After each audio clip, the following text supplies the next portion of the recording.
We turn now to Samantha Vinograd. She was a top Homeland Security official in the Biden administration, is now a national security contributor here at CBS. And A.T. Smith is a former deputy director of the Secret Service and now a CBS law enforcement analyst and joins us from Greenville, South Carolina. Good to have you both here. Sam, you were in the room with us, sheltering with some of our colleagues. As I understand it, you were close to the perimeter and able to detect some of what was happening. I was struck. National Guard was there, Secret Service was there, private security was there, National Guard was there. The perimeter of the security went out pretty darn far. There were protests surrounding the building. There weren't just protests about Trump, there were protests around Jeffrey Epstein, there were protests about the corporation that owns this news network, there were protests about the Iran war. How did you assess the security situation last night? Well, Margaret, I think a lot of us are waking up this morning and asking the basic question of, is anywhere safe? And the reality is that in this country, we are facing the most complex threat environment in our nation's history, in particular from lone actors, individuals who radicalize to violence, often online. In this scenario, two things can be true. It can be true that law enforcement and intelligence professionals prepared exhaustively for last night. Weeks of planning, intelligence gathering, physical security barriers, officers on site. But it can also be true that in this moment, in this security environment, the paradigms of the past may not be sufficient to meet the moment. And with that in mind, security professionals as well as private citizens need to rethink what it is going to take to actually secure these mass gatherings where there are so many protectees and what it's going to take to secure communities. It's frightening. I mean, we were in a room with the most heavily guarded man in the world, and yet this happened. The acting attorney general said the system worked. In your view, did the system work? The system did work in terms of what the Secret Service trains to do every day when it comes to covering and evacuating a protectee. And as you saw, the security plan there had the scenario where the president and the vice president exited different ways. They exited in different ways than the normal folks had come into the gathering. Having said that, the Secret Service, as I've said many times, no one is more critical of themselves than the Secret Service. So they're going to have to look at this very diligently in terms of this individual, how he was able to run that magnetometer as he did and get as close as he did with two firearms. That is not acceptable, and they will have to try to figure that part out and see what the intelligence and the investigation is going to bring in terms of what this individual's history was. And then, as you said earlier, Margaret, try to figure out exactly how he got those guns into the hotel. Did he avoid, as you said, taking an airplane to get there, and by using a train and so forth, was able to secrete them in some way and get them there. So it's a tough thing. The Secret Service was very successful in how they did that. And as Sam said, the perimeter around the hotel was exhaustive. Yeah. But again, anytime you have a breach like this, you've just got to address it and be your worst, critic. AT, I was speaking with some of our producers before the program. Many of us have traveled with the president in the past, and past presidents and other high-level officials. When the president goes overseas, or the vice president, they typically take over an entire hotel. Secret Service really locks the place down. That didn't happen last night here on U.S. soil. Is that the kind of thing we're going to start seeing, that it'll be more sort of like an Israeli model? You may have to, particularly. It's difficult because you have obviously a hotel that's open to the public. They have other guests that are unassociated with the event last night, and they are going to have to take a hard look at how you maybe screen those guests coming in. It's very hard to necessarily know everything about everybody that's there, but probably one safety scenario would be what you just said, to more or less lock down the hotel. Mm-hmm. We don't normally do that in the United States, and usually the Secret Service is very successful at coordinating and sort of corralling that area, like the ballroom that's going to be used for the event, and making it secure. But again, they'll have to take a look at that. And I said also that this was not a national special security event, but the planning, preparation, the weeks of work, really align it to that kind of a security plan. So I'm sure in terms of perimeters, that was all done. Sam, I think you make such a great point, which is essentially you can't protect against the unexpected, right? You can't protect against everything. We've talked about this, though. I mean, as parents, as human beings, and being in that room, so many of those lawmakers, so many of those journalists are dehumanized. They are attacked online. They are attacking each other. You have a high level of animosity in the public space. People were united, and the president said, he wasn't wrong in using that word, because they were all scared of what was going to happen next. I don't know how we solve for that as a society, because it seems to have really seeped in to our politics and to our conversations. I mean, it is just the new normal. Every time an incident like this happens, the optimist in me thinks perhaps this will be a turning point. Perhaps this will be a turning point where each and every person in this country thinks about what they say and how they act. Words do matter, certainly. At the same time, whenever an incident like this happens, and I say this, Margaret, as a mother and as a security professional, I hope that it is also a wake-up call to law enforcement professionals to rethink whether additional steps are needed, like perhaps screening guests coming into a public venue at a mass gathering with a lot of protectees, but that it is also a wake-up call to every person in this country to understand that they have a role to play in our homeland security. While law enforcement looks at whether additional protocols are needed at various sites, every viewer, every person in this country needs to say something when they see something. If an individual in their circle, at their workplace, in their family, is demonstrating signs that they could be going down a pathway to violence, they need to ask for help from a law enforcement professional or other trained official. And we need to really devote all the resources that we can to ensuring that the integration between state and local and federal officials is not just where it was before, but tighter than ever, so that we can try to prevent these incidents from happening in the future. Sam, I'm glad you're safe. I'm glad you're with us. AT, thank you very much for your insights. We'll be right back. And we're back now with Maryland Democratic Congressman Jamie Raskin. Congressman, you were there last night. Yes, indeed. One of the guests in the ballroom. Unfortunately, this is not your first encounter with political violence. For many people in that room, the president, Steve Scalise, who survived a shooting himself, Charlie Kirk's widow was there, RFK Jr., as we mentioned, and you were at that Capitol on January the 6th, sheltering in fear for your life at that period of time. How did that influence what happened last night? What did you do? So I had just entered the room and I was talking to some reporters who approached me from the Boston Globe. Their table was right near the perimeter as I was entering the ballroom. Kerry Kennedy was their guest, and we were in conversation when there were 3 loud booms. I heard some screams, plates, glasses, silverware hitting the ground, and then everybody was yelling, "Get down." Somebody kind of pushed me from the back, and we all ended up on the floor. When it was over, Kerry, who of course lost her father to an assassin gunman, and her uncle, President Kennedy, she said, I can't believe that school children are dealing with this all across America and don't have the resources to process their trauma. And so that launched a conversation about gun violence and how, somewhere between 275 and 300 people are shot every day in our country, and we lose more than 100 of them every day. So even as this nightmare was unfolding at the White House Correspondents' Dinner, dozens and dozens of people had been shot and killed in our country. And so I hope this isn't just an inside the Beltway story. I hope we talk about the conditions for school children and people all over the country who are dealing with this. No, it's a good point.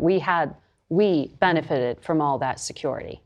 Those That's right. children across the country don't have a sliver of it. Well, that's right. And I heard President Trump talk about this demonstrating the importance of the new ballroom, and he sent out some messages about the ballroom, and that might help people who are visiting the White House. But what about people who are in shopping malls and movie theaters and Yes. high schools and elementary schools across the country. So I hope we can have a serious bipartisan national conversation about what we can do to improve public safety for everybody. Well, to that point, I mean, we're in the 10th week of a partial shutdown of Homeland Security, which, by the way, Secret Service falls under the umbrella of Homeland Security. So do many essential workers. This has been just tangled up in this policy standoff in Congress. Yes. Do you think things change after last night? I certainly hope so. I mean, of course, we had a unanimous vote out of the Senate, all the Republicans, all the Democrats, and then all the Democrats in the House vote to restore all of the funding except for ICE. And of course, it was about ICE killing innocent people in Minneapolis, Alex Preddy and Renee Good, that led to this standoff over this. So I hope we can improve public safety for everybody. But it was in the House, and Republican leadership wasn't willing to do that. But do you think it changes now that Democrats and Republicans will say, let's fund everything fully? Again, we've got 3/4 of Congress all together on moving forward, resolving the remaining issues and getting everything funded. Fortunately, there's no interruption in any of ICE's funding because it was so super hyper funded originally. So that's why it's kind of a made up controversy, because they have the money that they need. But we still have to deal with the underlying issues that led to this in the first place. It was the Democrats' position to hold that up. To make the argument over changes policy-wise to ICE and CBP. Well, after the killings in Minneapolis. Yes, absolutely. And the vast majority of American people agree. Okay. Well, no, what's made up is the idea that ICE somehow isn't getting its money. Got it. It's been getting, it's got the money for a long time because of the original, big, beautiful bill. The president, I want to make sure that I recognize what he said, because we don't hear him speak this way very often. He said, I asked all Americans to recommit with their hearts to resolve our difference peacefully. And he talked about being unified with members of the press. Yes. Well, that certainly, that's a new message from him. That's great. He had called the press, of course, the enemy of the people, and he's been engaged in a lot of lawsuits against your profession. Yes. We are going into this politically charged midterm season. There's going to be campaigning around the country with lawmakers out there. I mean, does something change? He said this. Does something change? Does Democratic language need to change as well? Well, we have said all along that we need every politician in the country, every leader in the country, every citizen in the country denouncing political violence across the board, regardless of where it's coming from. Yeah. I find this a welcome change in rhetoric, but what happened last week? They brought a lawsuit against the Southern Poverty Law Center, whose whole purpose is to investigate violent right-wing extremism in the country, and now they're prosecuting them for having used undercover agents, which of course the FBI uses and the government uses all the time. Understood. And there is, across party lines, some political violence, way too much of it right now. And actually, Speaker Emerita Pelosi on this program said to me recently that she thought the threat or the concern about violence or threats to your family is what is hurting recruitment of people to run for office, particularly mothers, particularly women. Are you seeing that people are afraid to even join public life because of this? Sure. Anybody who's thinking about running for office undoubtedly thinks about that. Anybody who's thinking about running for president undoubtedly thinks about that. And those people have the most protection with the Secret Service, and other people don't have the same kind of protection. So, look, we've got to rediscover the great American tradition of nonviolence and Dr. King and the civilizing movements that have always opposed violence versus the violent groups that have used violence historically, beginning with the Ku Klux Klan, in order to terrorize other people. Congressman Raskin, thank you for joining us, and we're glad you were able to do so. You bet. We'll be right back. We turn now to the British Ambassador to the United States, His Excellency Sir Christian Turner. Good to have you here. Good to be here, Margaret. Thank you. You too were in that ballroom last night. You've had a lot of security training for unstable countries where you have been posted as a professional diplomat over the course of your career. Did you ever imagine in one of the most heavily guarded rooms in D.C. you'd have to put that to use? Well, the training I've had in some of those places I've been actually kicks in last night. You basically do what you're told and let the professional security folk do what they do. And I think it was one of my big takeaways last night. I think it was I'm with the people who say it was a success story. The Secret Service absolutely did what they needed to. Not only that, but seeing actually all the journalists in the room and their training kicking in a weekend that is all about the freedom of the press. I'm full of admiration for the way people responded last night. Well, me too, but you have a week ahead of you because King Charles and Queen Camilla are expected to arrive tomorrow. This is going to be a big event, regardless of what happened last night. But just to be clear, you haven't changed your security assessment. You believe it is still safe for them to come and speak to Congress and be at the White House? So we respond to that professional advice. I'm currently planning to be welcoming their majesties tomorrow. But of course, our team's been in touch way through the night and will be through the day to see whether the events of last night have any change in our operational planning. And I'm very confident that their majesties will have the very best security throughout the visit. All right, because there is another big ballroom gathering planned, right, for the king? It's going to be an extraordinary 3 or 4 days for us, Margaret. We've been planning this visit for years, really. It's the 250th between our two countries. I'm in a somber background after last night for all of us, but I still hope we'll be able to showcase this moment and make it the celebration that it deserves to be. Well, a celebration, but to be clear, it's also a bit of repair work, right, to the special relationship. The president had been quite upset with your Prime Minister, Keir Starmer, who didn't initially support the offensive operations by the U.S. and Israel against Iran. And the president was very clear he was not happy with him.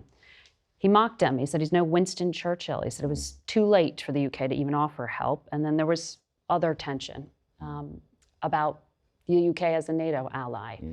How much repair work is this visit actually about? Yeah, well, the extraordinary thing in the British Constitution, of course, is the king is above politics. I have to remind people he's never given... He is a definite political asset, let's be clear. But he's never given an interview, which I have to remind people, because, of course, he's the head of state, but he's not the head of government. So, actually, that's why we can make this a moment to step up and step back. And I think, just to take it back to last night, the other takeaway is that strong sentiment you were just discussing with your last guest, the president calling for us to resolve our differences peacefully, that there is no place for political violence in any of our democracies. These are enduring messages. They're baked into our political makeup, into your political makeup. That ability for us to look back, we had a small difference of opinion in 1776. We've been through that. We've come a very long way. And that, in a way, for me, is what is so enduring about this relationship. It's that we've had differences. Thatcher to Reagan, Roosevelt with Churchill, actually, over how to handle Stalin. These are moments in the relationship, but actually it endures because it is so deep on security, yes, NATO, on our investment. We are the largest investor in 21 states, $430 billion of trade.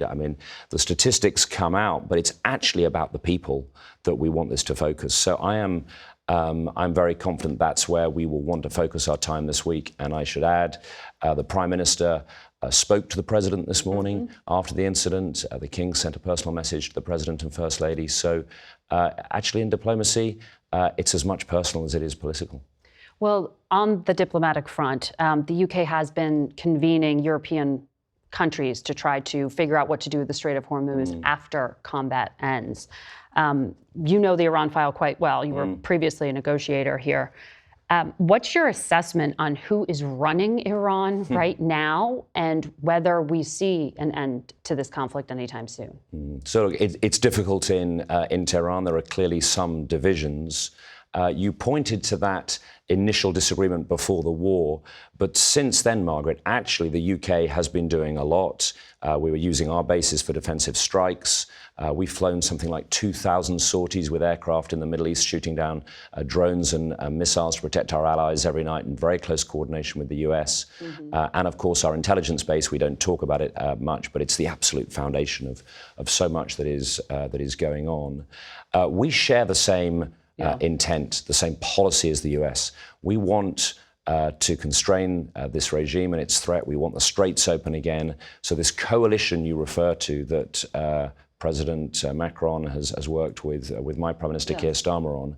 What we want that to do, something like 50 countries coming together to work out. Secretary Hegseth called it silly. He said it was just a bunch of meetings. Yeah. Well, it is. What are you going to plan to do? It is planning, once the straits are open, to ensure that the navigation we need has got the assurance of a whole package of boats, of drones, of intelligence to be able to make sure that shipping goes through, because that's what American citizens need, that's what British citizens need, the people of Asia need. The global economy is suffering, and we want to see that resolved. It is indeed. Thank you, Ambassador. Good luck this week. We'll be right back. A night to celebrate the First Amendment abruptly ended by a gunman permitted by the Second Amendment to own those weapons. Gun violence is not new in America, but the threat of violence is now a cost of public life. It permeates our politics. Last month, Supreme Court Justice Roberts publicly appealed for personal attacks on judges to stop. U.S. Marshals report there were 564 threats last year, and nearly 15,000 against lawmakers, staff, and their families, according to U.S. Capitol Police. Multiple Trump cabinet members now live on military bases for their own protection.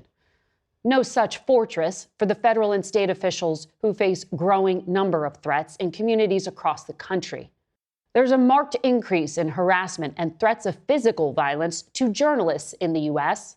from the very public they are working to inform. As the nation wonders how to keep the next gunman out, let's also reflect on how we let this hate in, how we stop it from corroding our democracy and grasp onto our civility before we lose it. That's it for us today. Stay tuned to CBS News 24/7 for all the latest on this story, and be sure to tune in to the evening news tonight. Tony DeCopa will anchor from the White House. Due to breaking news today, we will air our interview with Chevron Chairman and CEO Mike Wirth next Sunday. Thank you to all my colleagues at CBS. I'm Margaret Brennan.